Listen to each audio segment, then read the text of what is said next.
and welcome back to the Daily Weekly Podcast. We'll be sharing our thoughts on a variety of movies and TV shows. And discussing more topics just like this one, so if that sounds good to you, consider subscribing. I'm your host, Bradley. And I'm your other host, Rachel. And as always, check out all the links in the description to check out our other channels and the playlists, and use the hashtag Daily Weekly Podcast to keep the conversation going. Share your thoughts with us. Yes. You know, if you fancy doing that and you like to use a hashtag, you can. This week's episode is all about movies that flopped at the box office and made major losses against their budgets. Very interesting topic. A very well-known topic that I feel like people explore to make fun of things, you know? Yeah. But I think it's also interesting, like, I haven't really looked at it and you think, oh yeah, it did so bad. But then it's like, well, yeah, these movies didn't make any money. They lost money. I know. It is a risk, though, isn't it, when you put money into a business, which film basically is. Yeah. Kicking us off at number 1 is the wonderful family film, The Adventures of Pluto Nash, which I've never heard of. Have you ever heard of this? I've never heard of this. No, it came out in 2002. It's starring Eddie Murphy. Yeah, this film had a budget of around 100 million and it lost 94 million. 94.9, I think. Yeah, it only made around 7 billion at the box office. That is shocking. Not billion. Yeah, that's shocking. No wonder I've never heard of it. I wonder anybody why heard about it, even when it came out. I wonder why it was so bad. Oh, according to many critics and casual moviegoers, this was pretty awful. Most complained about the film script, humour, visual effects and acting in general. It was just a really bad film, It was really bad. So what is it? Science fiction action comedy film. Wow, any more genres you want to shove in there? Eddie Murphy's in a dual role. I feel like he's in a lot of dual roles. He usually does those pretty well. Yeah. Oh, it's set in 2080 about a colony on the moon called Little America. Okay. So Back to the Future fails? Interesting. Is what I'm thinking here. Yeah. How sad. Wow. Definitely one of the most forgettable movies of all time. Do you reckon we should try and watch it at some point? I feel like you kind of have to. Yeah. Just see how bad that really was. Yeah. You know, Eddie Murphy is kind of known for his success with movies in the 80s and 90s, such as Beverly Hills Cop, Trading Places, Nutty Professor, Dr. Dolittle, and in the 2000s with Shrek as well, and many other films. But this one, not one of them. Wow, I can't believe it lost that much. I genuinely thought that was a typo. No, that's real. It also only has a 5% approval rating on Rotten Tomatoes, and I think we spoke about this before. Rotten Tomatoes is brutal. Yeah. It's pretty, but 5%, man. Wow. What is the lowest rated film on Rotten Tomatoes? I don't know. That's a whole other podcast episode. We'll do that another day. Lowest rated movies on Rotten Tomatoes. Coming soon. Second on our list is Peter Pan, the 2003 film. I love this film. I can't believe this film is on there. Well, it didn't do as bad. It didn't do as bad. So it had a budget of $100 million and it grossed $95.3 million. So I only lost $4.7 million. But a loss nonetheless. Yeah. But it is... I like this. And the guy that played Peter Pan... He was beautiful. Does he still do movies? I've not seen him. I don't know. This film is another failed attempt to mine a familiar property for more box office gold. This live-action version of the beloved J.M. Barrie tale stars Jason Isaacs as the dastardly Captain Hook. And I remember, I don't know if you watched the Harry Potter reunion on Sky. I did not. It was on HBO in America. Jason Isaacs didn't want to play Lucius Malfoy because he just played Captain Hook, but maybe how badly this did made him think, actually... It might be better. Yeah, because he didn't want to play a villain in another children's book. Oh, okay. I was going to say renovation. A children's book... What word am I looking for? Adaptation. Yeah. But it is...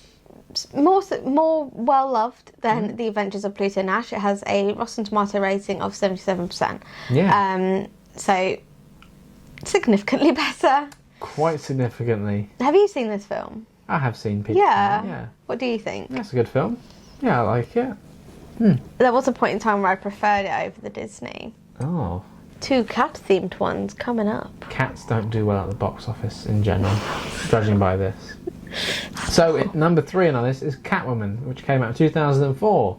It had a budget of 100 million and it only grossed 82.1 million, so there was a loss of $17.9 million there. Halle Berry broke barriers, but also bottomed out with a Razzie for her star turn as the titular anti-hero in this film. Released in 2004, 1 year before Christopher Nolan's Batman Begins, Catwoman would essentially represent the end of an unacclaimed era for DC Comics films.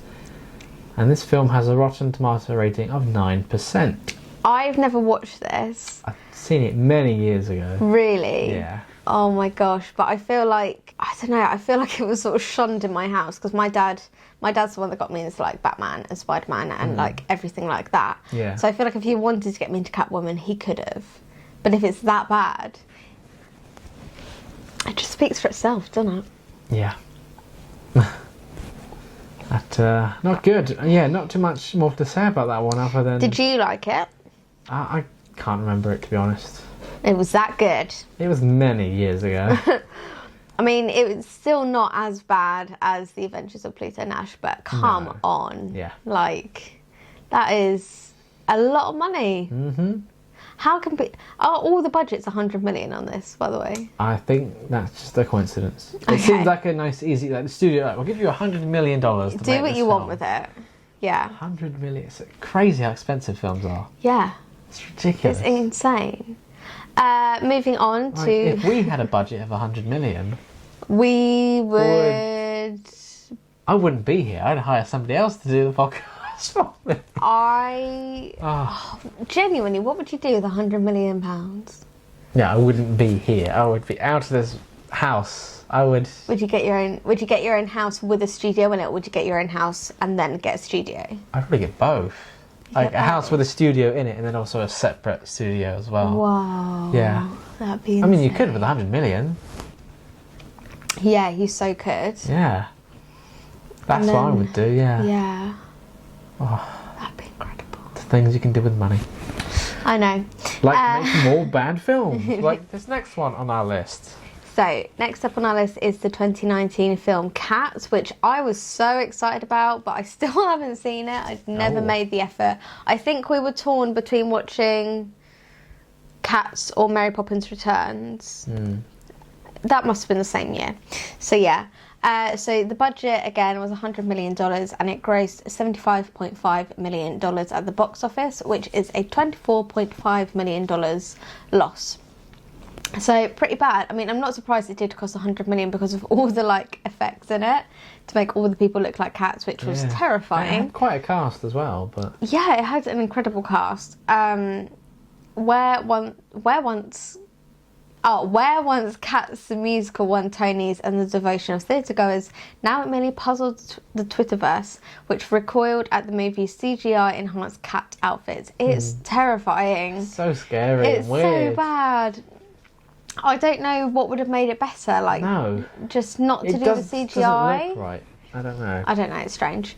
Despite a diverse cast that ranged from newcomer Francesca Hayward to Idris Elba and Judi Dench, the film came and went during its award season release without much of a meow. The film has a Rotten Tomato rating of 19%.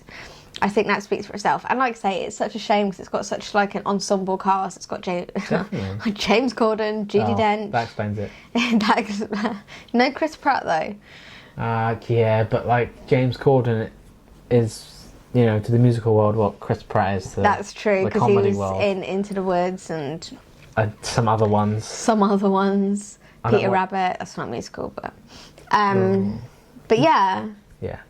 Yeah, so that was a bit of a flop. And I was really gutted because I haven't been to see the musical, but everyone who's seen it says it's amazing. But I have read the book of poems that Cats the film and Cats the musical is based on, and I love that's the only book of poetry I can actually stomach. I hate poetry, apart from this. And it ruined it. That's a shame. It ruined it. Ruined it for you. So, number 5 on our list is Around the World in 80 Days, which came out in 2004. The budget of 110 million and a worldwide gross of 72 million. So, unlike most of the films on this list, it had a bigger budget by $10 million. although it still lost 38 in the end. The first time Hollywood adapted Jules Verne's classic adventure novel in 1956, the result was a popular success that won 5 Oscars, including Best Picture. The more recent attempt at Verne's tale with Jackie Chan and Steve Coogan did not fare nearly as well. I didn't even realise there was a 2004 film of this. I know that there's like a new series of it out, isn't there, with David Tennant? Yeah. No, I had no idea this existed. Yeah. Have you seen this one? I've seen it again many years ago. I like the actors in it, so That's what sort of swayed you. Yeah. And it's got a Rotten Tomato rating of 32%. Yeah, crazy. Yeah. Not much more to say about that. No, this is one I literally have no idea about. Okay.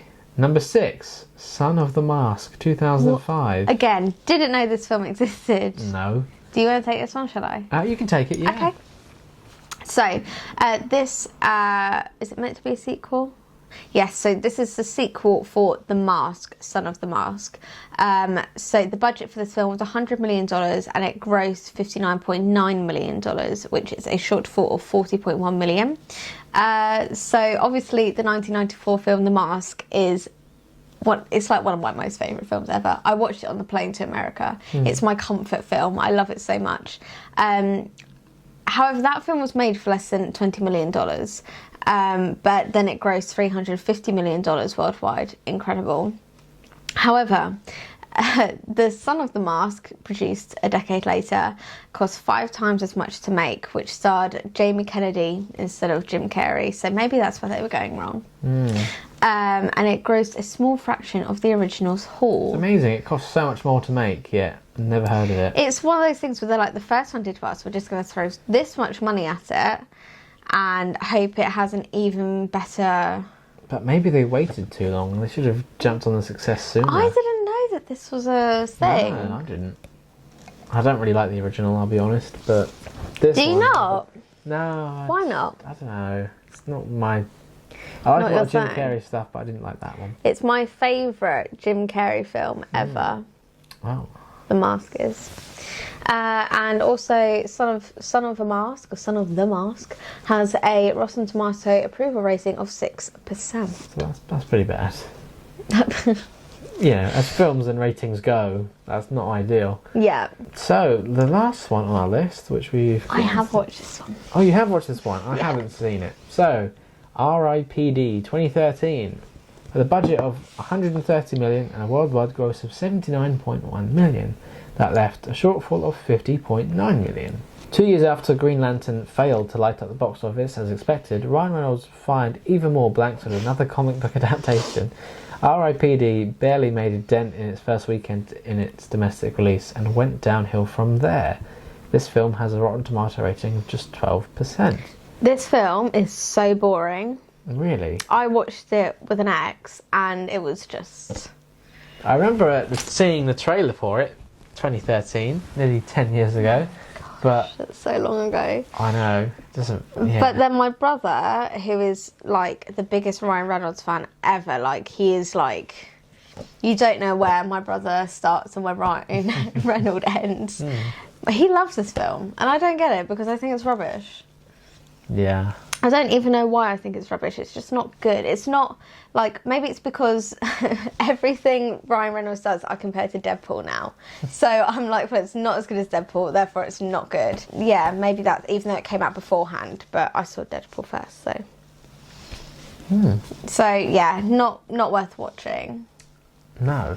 None of these, like, you think, oh, it can't be that bad, but apart from Peter Pan, which kind of feels like the odd one out on this list. Yeah. Because you think that one must have done really well. Because you hear about that more than any of these. Yeah, like some of these I'd never even heard of. Never even watched. And then, like, the others, I'm like, oh, yeah, I've seen that once, I don't want to see that again. But that was very interesting indeed. Yeah. Poor Ryan Reynolds, though. Like, he made The Green Lantern and then he made R.I.P.D. He must have been like, my career really bad timing for him. My career is going down the drain right now. Yeah, but now look at him. He's way up top. Yeah, exactly. So it's proof that you got to keep going. Exactly. That's why we still make this podcast.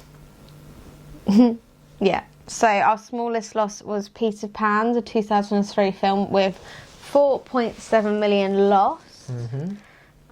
I still wouldn't be happy if I lost $4.7 million. I don't know about you. No, not good sign, is it? The movie with the lowest Rotten Tomatoes score is Adventures of Pluto Nash again. Yeah. With only 5%, and then the highest... It's got to be Peter Pan, hasn't it? 77. Yeah, Peter Pan. So basically this list is about Peter Pan and the Adventures of Pluto Nash. Yeah, because they're the worst of the worst and the best of the worst, basically. Yes. Yeah, so have you seen some of these films that we haven't seen? Which one is your favourite if you have seen them? And I feel like most people would say Peter Pan, probably. Oh my gosh, yeah. If we take Peter Pan out of the equation, do you actually like any of these films? Yeah. The answer is maybe, but unlikely. I would say leaning towards no. No, but there are some people where there could be like an absolute like box office flop or like critics hate it. Oh, yeah, but then people still love it. Yeah, it kind of gains that like cult following that people just love. So, that's interesting as well. Oh, here we go. Oh, this is a relatively recent one. Yeah. Okay, go on then, take it away. What is the headline for our not yet titled news story today? Man found naked inside wall of New York theatre. Yeah, I missed a word there, but it still works. Still works. So, a man has been rescued after being trapped inside the walls of a theatre in Syracuse, New York State. Yeah. Yeah. How about that? How did he get in the wall? Does it tell us? Let's have a look. Firefighters were called at about 7:30 local time, 11:30 GMT, after someone was heard banging on the wall and pleading for help. It is believed the man was stuck inside the crawl space for 2 days. Oh my god. Rescuers cut through the theatre's walls, found him naked. Local media said he's being treated at a local hospital. In a statement on Facebook, the fire department said it was not clear how he'd gained access to the crawl space behind the wall. Oh my gosh. Speaking to a local news outlet, the theatre director said that the man had been seen wandering around the building earlier in the week. This just gets weirder. This is so, like, was he naked the whole time? Employees who saw him lost track of his location, assumed he had left. I don't know if he was entering to keep warm or to use the bathroom. I don't know, he said. The deputy chief of the fire department told local media that the man hid in the crawl space for 2 days and became trapped after he fell inside the wall of the theatre's male bathrooms. Oh my gosh. Okay, now we know what he was doing. Police said that the man appeared to be suffering from a mental illness and would not be charged or identified. Oh my goodness. So it sounds like I'm presuming it must have been like a homeless person who like needed... Bless him. But wait, why did he get in the crawl space? Well, if he fell in, surely he could get back out. Do you see what I mean? So I feel like he went through like an access point and then fell in a gap that he shouldn't have been able to get into. Right. And then he got stuck. But I don't know what he was doing. No. Well, he was obviously just wandering around. Yeah, but why would you... Well, people do weird things. Like, is this a link to another article here that tells us? Is there a sequel? Maybe it's the pictures. Oh, it's the Facebook post, that's all. Does it give more details? Some of these stories just don't tell you enough. Oh my gosh. But he could have got out of that again. No, but how did he get in there? Well, he fell through. No, that's them getting him out. They made that mess. Oh. I'm at theatre for a report of person inside a wall. It's not clear how exactly. Wow. I wonder if he was ghost hunting. Or stealing copper pipes or antique fixtures. There's a lot of conspiracy as to what he was doing there. I don't think his plan went well. Oh, apparently it's a haunted theatre. He was a time traveller. That building was not there the last time he checked. Oh, it looks like an old dumb waiter. Oh. I can hear him now, so there's one time I took acid. I want to hear the 911 call. There's a man stuck inside a wall. Help. Wow, that was a very interesting It was interesting. news story. Yeah, we never know what to expect with the Not Yet Titled News, so whenever we do one of them, it's always a treat. Thank you very much for listening and watching and just tuning in to another episode of the Daily Weekly Podcast. We'll be back next week with more. Maybe like this. Maybe a bit different. Maybe. Maybe we won't be back at all. See you next time. Goodbye. Bye.